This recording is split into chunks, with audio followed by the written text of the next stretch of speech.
পররাষ্ট্র উপদেষ্টা মোহাম্মদ তৌহিদ হোসেনের সঙ্গে বৈঠক করেছেন বাংলাদেশে নিযুক্ত বুলগেরিয়ার রাষ্ট্রদূত ডক্টর নিকোলে ইয়ানকভ। রোববার ৮ ডিসেম্বর পররাষ্ট্র মন্ত্রণালয়ে এই বৈঠকে উপদেষ্টা রাষ্ট্রদূতকে অভিনন্দন জানান। রাষ্ট্রদূত বাংলাদেশ ও বুলগেরিয়ার মধ্যে সম্পর্ক উন্নয়নে দ্বিপাক্ষিক প্রথম দফা পরামর্শ বৈঠকের প্রস্তাব দেন। উপদেষ্টা হ্যানয় এবং জাকার্তার দূতাবাসে বাংলাদেশি শিক্ষার্থীদের ভিসার জন্য আবেদনের অনুমতি দেওয়ার জন্য বুলগেরিয়াকে ধন্যবাদ জানান। শিক্ষা খাতে সহযোগিতা বৃদ্ধির অনুরোধ জানান তিনি। বুলগেরিয়ার রাষ্ট্রদূত বাংলাদেশি নাগরিকদের সুবিধাজনক দূতাবাসে কাজের ভিসার জন্য আবেদন করার অনুমতি দিতে সম্মত হন। এছাড়া ঢাকায় ভিসা প্রদানের জন্য ভিসা সুবিধা প্রদান পরিষেবা শুরু করার বিষয়টি নিশ্চিত করেন।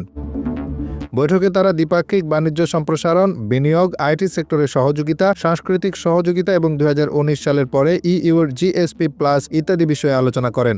পররাষ্ট্র উপদেষ্টা জাতিসংঘ ও ইইউ সহ আন্তর্জাতিক ফোরামে রোহিঙ্গা ইস্যুতে বাংলাদেশের জন্য বুলগেরিয়ার সমর্থন চান।